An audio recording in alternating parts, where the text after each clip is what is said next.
Right, let's talk about taxing private schools. It's one of those policies, isn't it? Gets everyone fired up. But look, we're going to cut through all that noise. We're just going to dig into the actual numbers using a really detailed analysis from the Institute for Fiscal Studies as our guide. Okay, let's kick off with a number that really tells you everything you need to know.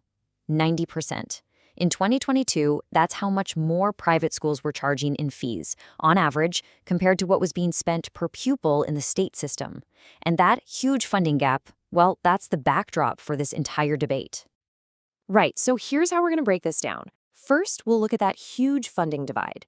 Then we'll get into what this tax on school fees actually is. After that, we'll crunch the numbers on the revenue, tackle that really big question about a pupil exodus, and then finally, we'll get to the bottom line, that £1.5 billion figure. Okay, first things first, the great funding divide. See, before we can even start talking about the tax, you've got to understand the world it's stepping into, that financial landscape, and just how dramatically it's changed over the years. Now, this is what's really striking, isn't it? It's the trend. If you go back to 2010, the gap between what state schools spent and what private schools charged was about £3,500. Fast forward to 2022, and it's more than doubled to over 7,000 quid. So while state school spending kind of dipped and then came back up, private school fees have just been climbing and climbing, even after you account for inflation. So you might be wondering, what does all that extra money actually get you? Well, look at this. One of the most obvious differences is class size. In your average state school, you've got about 18 pupils for every one teacher. But in the private sector, that number is just 9. That is a massive difference in how much one-on-one time a teacher can give a student. Okay, but here's where it gets really interesting. A proper twist in the tale. You'd think, wouldn't you, that with fees going up by 55% in real terms in just under 2 decades, people would stop sending their kids. But they haven't. The share of pupils in private schools has stayed incredibly steady. Now, what does that tell you? It suggests that for these families, the price isn't the be-all and end-all. Tuck that thought away, because it's going to be absolutely crucial later on. And that leads us perfectly into our next section, a tax on school fees. We've got the context, now let's get into the nitty-gritty of the policy itself. Right, so here's the most important thing to get your head around. This isn't some brand new special school tax. It's actually much simpler. It's about getting rid of tax breaks that private schools already have. The two big ones are slapping the standard 20% VAT on school fees and ending that massive 80% discount they get on their business rates. Okay, now we're getting to the heart of it all.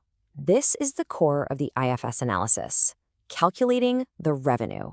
How on earth do you go from let's apply a tax to an actual final number for the government's books? Well, it's not just one simple sum. It's a step-by-step process.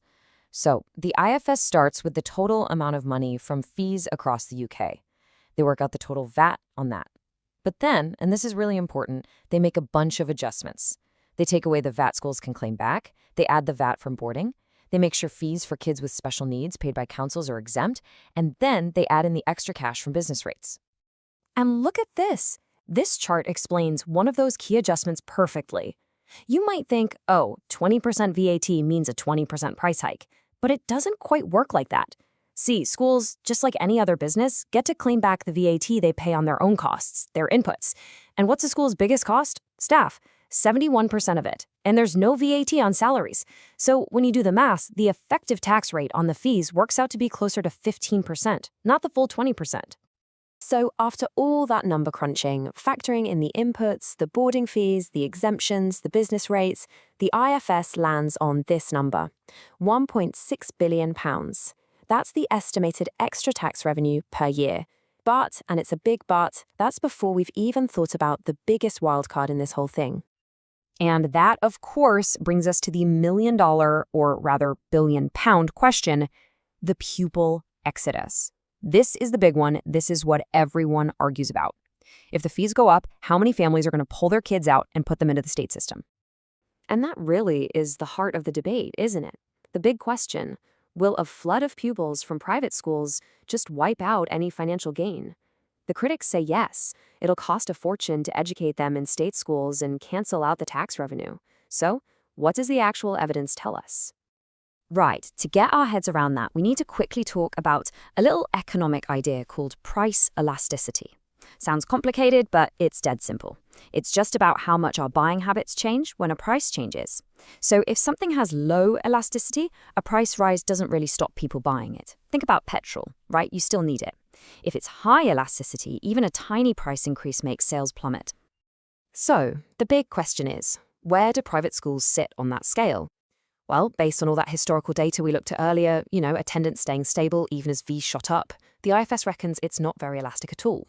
Their professional judgment is that a 15% effective fee increase would probably lead to a pretty small drop in attendance, somewhere between 3 and 7%. Okay, so what does 3 to 7% actually look like in terms of people? Well, it translates to somewhere between 20,000 and 40,000 pupils moving into the state system. Now, that's not nothing. It's a decent number of kids, but it's hardly the mass exodus that some people have been forecasting. Right then, here we are, the final section, where we put all the pieces of the puzzle together, the bottom line. Let's calculate the final net impact on the country's finances. So the final sum is actually pretty simple now. You start with that gross tax revenue we worked out, £1.6 billion. Then, from that, you have to subtract the cost of teaching those extra 20 to 40,000 pupils in the state system. The IFS puts that cost at somewhere between 100 and 300 million pounds a year. And when you do that subtraction, you're left with a final figure. The IFS's best estimate is a net gain for the public finances of between 1.3 and 1.5 billion pounds a year. That's once the policy has settled in. This, right here, is the central conclusion of their entire report. So, £1.5 billion. What does that actually mean in the real world, in the grand scheme of things? Well, to put it into perspective, it would be enough to boost the total state school budget in England by around 2%. So, look, it's not a silver bullet that's going to solve every funding problem overnight, but it is a pretty significant chunk of extra cash. And all of this leaves us with one last question to chew on. The analysis from the IFS suggests the policy would, do what it says on the tin. It would raise a lot of money. But because that shift in pupils is likely to be pretty small, it's probably not going to fundamentally reshape the education system as we know it. So the ultimate question really becomes about the goal. Is the main point just to raise money for state schools, or is it something bigger, to try and change the entire educational landscape? A question to ponder. Thanks for joining me for this.